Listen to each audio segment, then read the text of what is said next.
Hello friends, आज के इस वीडियो में मैं आपके लिए लेकर आया हूँ दोस्तों, जो आपका 16 तारीख को पेपर हुआ था, पेपर फर्स्ट। ठीक है दोस्तों, तो आज हम इसके आपके सारे आंसर लेके आए हूँ दोस्तों, 100 के 100 आंसर। ठीक है दोस्तों, सबसे सटीक आंसर है ये दोस्तों, आपको इसमें एक भी आंसर गलत नहीं मिलेगा। चलिए दोस्तों, इसी के साथ इसके हम आंसर को शुरू करते हैं और आप अपना भी चेक कर लीजिए कि आपका कितना स्कोर हुआ है। ठीक है दोस्तों ये सीरीज़ है ए। कौन सी सीरीज़ है ये सीरीज़ है दोस्तों, ए सीरीज़ है ये। अब देख लेते हैं कि आखिर में इसमें हमारे कितने प्रश्न सही होते हैं और कितने गलत होते हैं। ठीक है दोस्तों, तो आप भी चेक कर लीजिएगा। चलिए दोस्तों आज का सबसे पहला है इसमें कि वैदिक कालीन शिक्षा की अवधि क्या थी। तो दोस्तों वैदिक कालीन जो शिक्षा की अवधि थी वो 2500 से 500 है। ऑप्शन नंबर बी हमारा सही है इसमें। ठीक है, हमारा दोस्तों अगला है वैदिक कालीन शिक्षा का माध्यम था। तो दोस्तों वो माध्यम था संस्कृत। अगला है उपनयन संस्कार किससे संबंधित था। तो दोस्तों उपनयन जो संस्कार था वो था हमारा ऑप्शन नंबर सी, गुरुकुल में प्रवेश के समय से संबंध था। अगला हमारा वैदिक कालीन शिक्षा का मुख्य उद्देश्य क्या था। तो दोस्तों आध्यात्मिक विकास करना था। ऑप्शन नंबर सी, आध्यात्मिक विकास करना। हमारा अगला है वैदिक कालीन शिक्षा का पाठ्यक्रम क्या था। तो दोस्तों इसमें पाठ्यक्रम अपा, परा और अपरा मतलब लौकिक और आध्यात्मिक दोनों ही ज्ञान दिए जाते थे।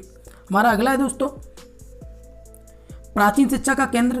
तो दोस्तों जो प्राचीन शिक्षा का जो केंद्र है तक्षशिला, ये अब पाकिस्तान में। हमारा आंसर है ऑप्शन नंबर बी। हमारा दोस्तों अगला है वैदिक काल में समावर्तन उपदेश कब दिया जाता था। तो दोस्तों ये दिया जाता था जब बालक घर लौटते थे अपने गुरुकुल से। ठीक है, ऑप्शन नंबर बी। हमारा अगला है दोस्तों,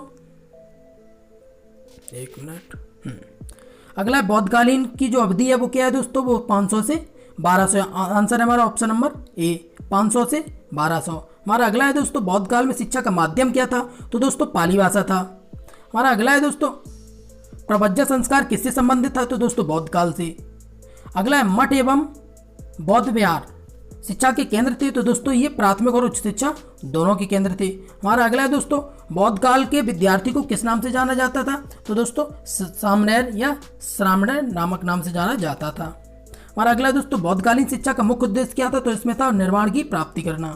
हमारा अगला है नालंदा विश्वविद्यालय की स्थापना किसने की। तो दोस्तों ये कुमारगुप्त ने की। आंसर है हमारा ऑप्शन नंबर सी। अगला है मध्यकालीन शिक्षा की अवधि क्या थी। तो दोस्तों 1200 से 1700। Answer option number C. हमारा अगला है मकतब और मदरसा मध्यकालीन शिक्षा के केंद्र थे। तो दोस्तों आंसर है ऑप्शन नंबर सी, प्रारंभिक और उच्च। अगला है मध्यकालीन शिक्षा में शिक्षक को किस नाम से जाना जाता था। तो दोस्तों उस्ताद, और जो शिष्य होते थे उसे हम शागिर्द नाम से जानते थे। हमारा अगला है दोस्तों मध्यकाल में उच्च शिक्षा का माध्यम क्या था। तो दोस्तों अरबी और फारसी था।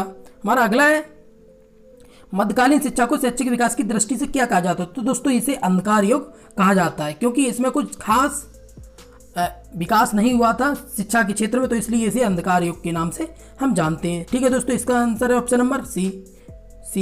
ठीक है, हमारा अगला है बिस्मिल्लाह रस्म होती थी 4 वर्ष 4 माह 4 दिन में। Option number B. अगला है दोस्तों ब्रिटिशकालीन शिक्षा की अवधि क्या थी। तो दोस्तों 1700 से 1947 तक। आंसर हमारा ऑप्शन नंबर बी। हमारा अगला है किसने एडम के प्रतिवेदन को एक मिथक समझा। तो दोस्तों एक मिथक समझा मतलब एक मिथ समझा। तो दोस्तों ये समझा था हार्टॉग ने, फिलिप हार्टॉग ने। Answer option number C. हमारा अगला है निस्यंदन सिद्धांत विशेष रूप से शिक्षा से संबंधित था। तो दोस्तों ये उपरोक्त सभी। Answer option number D. हमारा अगला है दोस्तों किसने कहा कि वुड का घोषणा पत्र भारतीय शिक्षा के इतिहास में एक माध्यकार पत्र है। तो दोस्तों ये कहा था हमारा answer option number B, H R. James ने। हमारा अगला है वुड का घोषणा पत्र कब प्रकाशित हुआ। तो दोस्तों ये डेट गलत दे रखी है, ये 1854 होनी थी, ये 1954 हो गई है। यहाँ मिसप्रिंट है, लेकिन आपको अगर इसमें आपने कोई सा भी ऑप्शन अगर चुना होगा, अगर आपने बी चुना होगा तो आपका ये सही होगा। ठीक है, आंसर है दोस्तों वुड के घोषणा पत्र में कितने अनुच्छेद थे। तो दोस्तों 100 थे। हमारा अगला प्रश्न है प्रश्न नंबर 27, किसने कहा वुड का घोषणा पत्र भारतीय शिक्षा की नींव है, इसने आधुनिक भारतीय शिक्षा प्रणाली की शुरू की है। तो दोस्तों ये कहा था एच.आर. जेम्स ने। आंसर हमारा ऑप्शन नंबर ए। 28 प्रश्न देख लेते दोस्तों। भारतीय शिक्षा आयोग 1882 के अध्यक्ष कौन थे। तो दोस्तों ये थे विलियम हंटर। आंसर हमारा ऑप्शन नंबर सी। अगला आ जाओ, हंटर आयोग की संस्तुति थी। तो दोस्तों ये संस्तुति थी सभी प्राथमिक माध्यमिक उच्च सभी। Answer option number D. अगला हंटर आयोग का कब गठन हुआ। तो दोस्तों ये गठन हुआ था 1882 में। Answer option number A. हमारा अगला 31 नंबर प्रश्न है, केंद्रीय शिक्षा विभाग की स्थापना किसने की? तो दोस्तों ये लॉर्ड कर्जन ने की, आंसर ऑप्शन नंबर बी। अगला प्रश्न है दोस्तों, सन 1901 में शिमला में शैक्षिक सम्मेलन की आयोजित किसने किया? तो दोस्तों ये लॉर्ड कर्जन ने किया, आंसर ऑप्शन नंबर बी। अगला प्रश्न है, सैडलर आयोग का गठन कब किया गया? तो दोस्तों ये 1917 में इसका गठन किया गया और इसकी स्थापना अगर पूछते तो 1919 करना था। ठीक है, तो यहाँ 1917 ऑप्शन नंबर है। हमारा अगला प्रश्न है 34 नंबर, कलकत्ता विश्वविद्यालय आयोग के अध्यक्ष कौन थे? तो दोस्तों ये माइकल सैडलर थे, क्योंकि कलकत्ता विश्वविद्यालय आयोग की हम सैडलर आयोग के नाम से जानते हैं। अगला है दोस्तों, सैडलर आयोग का प्रतिवेदन कितने अध्यायों में विभक्त था? तो दोस्तों ये 13 अध्यायों में, मीन्स 13 अध्यायों में विभक्त था, आंसर ऑप्शन नंबर बी। अगला प्रश्न है प्रश्न नंबर 36 दोस्तों, वर्धा शिक्षा योजना के प्रवर्तक तो Mahatma Gandhi ji, option number B. हमारा अगला प्रश्न है, जागरूकता समिति ने बेसिक शिक्षा प्रतिवेदन किस वर्ष प्रस्तुत किया? तो दोस्तों आंसर ऑप्शन नंबर बी 1938। अगला है, बुनियादी शिक्षा में शिक्षा का माध्यम क्या था? तो दोस्तों ये मातृभाषा था। हमारा अगला है दोस्तों, सार्जेंट शिक्षा योजना का प्रतिवेदन किस वर्ष प्रस्तुत किया गया? तो 1944। सार्जेंट रिपोर्ट, सार्जेंट शिक्षा योजना, सार्जेंट प्रतिवेदन, ये सभी सार्जेंट शिक्षा योजना में कितने अध्याय थे? तो दोस्तों आंसर ऑप्शन नंबर सी 12। अगला प्रश्न है, विश्वविद्यालय शिक्षा आयोग ने अपना प्रतिवेदन सरकार को कब प्रस्तुत किया? तो दोस्तों ये प्रस्तुत किया था, आंसर है ऑप्शन नंबर सी 1949 में क्या प्रतिवेदन प्रस्तुत किया। बात की जाए अगर गठन की तो दोस्तों ये 1948 है, आंसर ऑप्शन नंबर ए। हमारे 42 प्रश्न हो गए हैं। अब देख लेते हो दोस्तों 43 नंबर प्रश्न को। तो हमारा 43 नंबर का जो प्रश्न है वो है, ग्रामीण विश्वविद्यालय स्थापना का सुझाव किस आयोग ने दिया? तो दोस्तों आंसर ऑप्शन नंबर ए, विश्वविद्यालय शिक्षा आयोग ने। अगला है, विश्वविद्यालय शिक्षा आयोग का गठन किसकी सलाह पर किया गया? तो दोस्तों ये आंसर ऑप्शन नंबर सी, ये दोनों की सलाह पर। अगला है, विश्वविद्यालय शिक्षा आयोग में कुल कितने सदस्य थे? तो दोस्तों इसमें 10 सदस्य थे, एक अध्यक्ष, 8 सदस्य और एक सचिव, तो ऐसे मिला के 10 हो गए। ठीक है दोस्तों। हमारा अगला है, विश्वविद्यालय शिक्षा आयोग की मुख्य संस्तुति क्या थी? तो दोस्तों आंसर ऑप्शन नंबर डी, उपरोक्त सभी थी। हमारा अगला है, मुदालियर शिक्षा आयोग की मुख्य संस्तुति क्या थी? तो दोस्तों इसकी विशिष्ट शिक्षा भी थी, उच्चतर माध्यमिक भी थी और बहुउद्देशीय विद्यालय था, इसका आंसर है ऑप्शन नंबर डी। हमारा अगला प्रश्न, माध्यमिक शिक्षा आयोग के अध्यक्ष कौन थे? तो दोस्तों इसके मुदालियर आयोग थे, मुदालियर जी थे, हमारा आंसर ऑप्शन नंबर बी। अगला है, माध्यमिक शिक्षा आयोग के प्रतिवेदन में कुल कितने अध्याय थे? तो दोस्तों इसमें ये 14 अध्याय थे, आंसर ऑप्शन नंबर बी। हमारा अगला प्रश्न है, माध्यमिक शिक्षा आयोग में कुल कितने सदस्य थे? तो दोस्तों इसमें 10 सदस्य थे, आंसर ऑप्शन नंबर डी। हमारा अगला प्रश्न है, मुदालियर आयोग ने अपना प्रतिवेदन सरकार के समक्ष कब प्रस्तुत किया? तो दोस्तों ये प्रस्तुत किया तो 29 अगस्त 1953 को, आंसर ऑप्शन नंबर बी। अगला है, मुदालियर आयोग का कार्यक्षेत्र क्या था? तो दोस्तों माध्यमिक शिक्षा, आंसर ऑप्शन नंबर बी। अगला प्रश्न है प्रश्न नंबर 53, कोठारी आयोग ने संस्तुति की थी? तो दोस्तों ये की थी सभी की, आंसर ऑप्शन नंबर डी। अगला प्रश्न है, राष्ट्रीय शिक्षा आयोग 1964 और 66 का अध्यक्ष कौन था? तो दोस्तों प्रोफेसर दौलत सिंह कोठारी, आंसर है ऑप्शन नंबर बी। ठीक है। हमारा अगला प्रश्न है दोस्तों, शिक्षा आयोग में शिक्षा में कोठारी आयोग का योगदान था? तो दोस्तों इसमें ये आंसर है ऑप्शन नंबर डी। हमारा अगला प्रश्न है, किस आयोग ने सर्वप्रथम प्राथमिक शिक्षा का विकेंद्रीकरण किया? तो दोस्तों इसमें आंसर है ऑप्शन नंबर ए, कोठारी आयोग। हमारा अगला प्रश्न है, संशोधित शिक्षा नीति 1992 के अध्यक्ष कौन थे? तो दोस्तों Janardan Reddy, answer option number A. हमारा अगला प्रश्न है, क्रियान्वयन कार्यक्रम 1992 में विभाजित था? तो दोस्तों ये 23 अध्यायों में विभाजित था, 23। ठीक है, 23, आंसर ऑप्शन नंबर सी। हमारा अगला प्रश्न है, राष्ट्रीय पाठ्यक्रम संरचना 2005 का मुख्य लक्ष्य क्या था? तो दोस्तों इसमें आंसर ऑप्शन नंबर डी। हमारा अगला प्रश्न है, निम्न में से कौन सा एक राष्ट्रीय पाठ्यक्रम संरचना 2005 का सिद्धांत नहीं है? तो दोस्तों ये संतुलित विकास का सिद्धांत, आंसर ऑप्शन नंबर बी। अगला प्रश्न है दोस्तों, अपव्यय और अवरोधन की समस्या का संबंधित थी? तो दोस्तों ये दरिद्रता, पॉवर्टी, गरीबी से, निर्धनता से ये संबंधित रखती थी और ये प्राथमिक स्तर से शुरू होती थी, क्योंकि प्राथमिक स्तर में ही थोड़ी कठिनाई होती थी फीस भरने में, तो इसलिए आंसर ऑप्शन नंबर ए, प्राथमिक शिक्षा। हमारा अगला प्रश्न है दोस्तों, अपव्यय की समस्या का मुख्य कारण तो दरिद्रता, ऑप्शन नंबर सी। अगला है, कौन सा पूर्व प्राथमिक विद्यालय नहीं है? तो दोस्तों पूर्व कौन सा नहीं होगा? जो जूनियर होगा, आंसर ऑप्शन नंबर डी। हमारा अगला प्रश्न है 64 नंबर दोस्तों, माध्यमिक विद्यालय शिक्षा के क्या बुनियादी कार्यक्रम थे? तो दोस्तों इसमें ये सभी है, आंसर है ऑप्शन नंबर डी। हमारा अगला प्रश्न है, किसने कहा माध्यमिक शिक्षा हमारे शिक्षा की सबसे बड़ी कमजोरी है? तो दोस्तों ये कहा था मुदालियर आयोग ने, आंसर ऑप्शन नंबर। हमारा अगला प्रश्न है, उच्च शिक्षण संस्थाओं में राष्ट्रीय सेवा योजना की शुरुआत कब की गई? तो 1969, आंसर ऑप्शन नंबर बी। हमारा अगला प्रश्न है, उच्च शिक्षा का मुख्य कार्य क्या था? तो दोस्तों आंसर ऑप्शन नंबर डी। अगला प्रश्न है, गुणवत्ता में सुधार हेतु शिक्षक शिक्षा के लिए क्या आवश्यक है? तो दोस्तों आंसर ऑप्शन नंबर डी। हमारा अगला प्रश्न है प्रश्न number 69, national curriculum framework for quality teacher education किस वर्ष प्रकाशित हुई? 2009 में, आंसर ऑप्शन नंबर बी।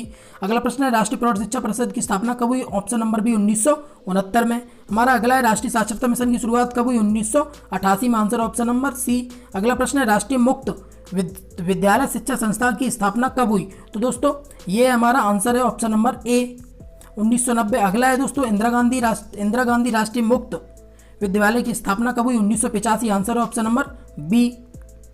हमारा अगला प्रश्न है अखिल भारतीय तकनीक शिक्षा की स्थापना कब हुई? 1945 में, आंसर ऑप्शन नंबर बी।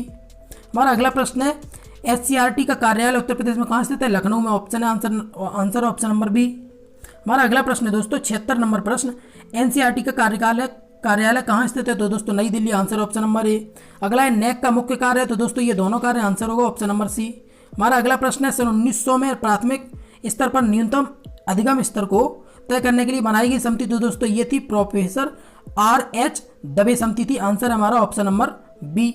हमारा अगला प्रश्न है राष्ट्रीय प्रौढ़ शिक्षा कार्यक्रम का प्रारंभ कब हुआ? तो दोस्तों ये हुआ ऑप्शन नंबर सी 2 अक्टूबर 1978 को। अगला प्रश्न है भारत में मुक्त मतलब ये मुक्त नहीं है दोस्तों, ये मुफ्त है, ठीक है। शुरुआत सर्वप्रथम किस विद्यालय में? क्योंकि देखिए यहाँ first free education in India, तो दोस्तों इसमें ये एक भी विश्वविद्यालय नहीं है, तो आंसर हमारा ऑप्शन नंबर डी, इनमें से कोई नहीं। हमारा अगला है दोस्तों प्राथमिक शिक्षा का सार्वभौमिकता से क्या अर्थ है? तो दोस्तों आंसर ऑप्शन नंबर डी 6 से 14 आयु वर्ग के स्वतंत्र और अनिवार्य शिक्षा प्रदान करने के लिए। हमारा अगला है दोस्तों 82 नंबर है सार्वभौमिकरण के मार्ग में मुख्य बाधा है? तो दोस्तों आंसर ऑप्शन नंबर डी उपरोक्त सभी। हमारा अगला प्रश्न है दोस्तों प्राथमिक शिक्षा के सार्वभौमिकता की अवस्था है? आंसर है ऑप्शन नंबर डी। हमारा अगला प्रश्न है सार्वभौमिक शिक्षा के सर्वांगीण के अभिकरण है? तो दोस्तों इसमें भी आंसर है हमारा ऑप्शन नंबर डी। 85 प्रश्न पे आ गए हैं दोस्तों। हमारा 85वां प्रश्न है मानव संसाधन मंत्रालय द्वारा तकनीक शिक्षा गुणवत्ता सुधार कार्यक्रम की शुरुआत कब की गई? 2002 में, आंसर ऑप्शन नंबर बी। अगला प्रश्न है सार्वभौमिक शिक्षा का महत्व क्या है? आंसर ऑप्शन नंबर ए प्राथमिक स्तर पर। हमारा अगला प्रश्न है दोस्तों व्यवसायिक का मुख्य उद्देश्य है तो लाभ, आंसर ऑप्शन नंबर ए। राष्ट्रीय माध्यमिक शिक्षा अभियान कब प्रारंभ किया गया? 2009 में, आंसर ऑप्शन नंबर बी। हमारा अगला प्रश्न है दोस्तों राष्ट्रीय माध्यमिक शिक्षा अभियान के उद्देश्य क्या है? तो आंसर ऑप्शन नंबर डी उपरोक्त सभी। अगला प्रश्न है दोस्तों सन 1960 में निजीकरण शब्द का प्रयोग सर्वप्रथम किसने किया? तो दोस्तों ये किया था पीटर एफ ड्रकर ने, हमारा आंसर है ऑप्शन नंबर बी। हमारा अगला प्रश्न है दोस्तों शैक्षिक स्तर में गिरावट का मुख्य कारण है? तो दोस्तों इसमें भी हमारा आंसर है ऑप्शन नंबर डी। हमारा अगला प्रश्न है शैक्षिक मानक का तात्पर्य है? तो दोस्तों ये ऑप्शन नंबर डी उपरोक्त सभी से। हमारा अगला प्रश्न कोठारी आयोग के अनुसार शैक्षिक मानक के निर्धारण के आधार है? तो इसमें भी आंसर है ऑप्शन नंबर डी उपरोक्त सभी। हमारा अगला प्रश्न है 94 नंबर शिक्षा के स्तरीकरण को उन्नत बनाने हेतु समस्या है? तो ये भी ऑप्शन नंबर डी उपरोक्त सभी। हमारा अगला प्रश्न निबंधात्मक प्रकार के परीक्षण के दोष हैं? तो दोस्तों उपरोक्त सभी, ये सारे दोष हैं, ऑप्शन नंबर डी। हमारा अगला प्रश्न है वस्तुनिष्ठ प्रकार के परीक्षण के गुण हैं? उपरोक्त सभी, ऑप्शन नंबर डी। हमारा अगला प्रश्न है दोस्तों परीक्षा सुधार के मुख्य उपाय हैं? तो हमारा आंसर ऑप्शन नंबर डी उपरोक्त सभी। हमारा अगला प्रश्न है दोस्तों माध्यमिक स्तर पर निःशक्तों के लिए समावेशी शिक्षा की योजना का प्रारंभ कब हुआ? तो ये हुआ 2008 से 2009 में, आंसर हमारा ऑप्शन नंबर ए। हमारा अगला प्रश्न है दोस्तों राष्ट्रीय माध्यमिक शिक्षा अभियान का कार्य है? तो दोस्तों इसमें भी आंसर है ऑप्शन नंबर डी। अगला है निजीकरण के लाभ हैं? तो दोस्तों उपरोक्त सभी, आंसर होगा ऑप्शन नंबर डी। दोस्तों आपको सबसे कम समय में ये मैंने आपको आपका पेपर के आंसर की बताई है दोस्तों, ये बिल्कुल से सही है, ठीक है। चलिए दोस्तों इसी के साथ आज की इस वीडियो को एंड करते हैं। दोस्तों अगर आप टेट सुपर टेट की प्रिपरेशन करना चाहते हैं तो आप हमारे इसी चैनल पर जुड़ जाइए। अगर आपने चैनल को सब्सक्राइब नहीं किया तो कर लीजिए, ठीक है दोस्तों। चलिए बहुत जल्दी मिलते हैं नेक्स्ट।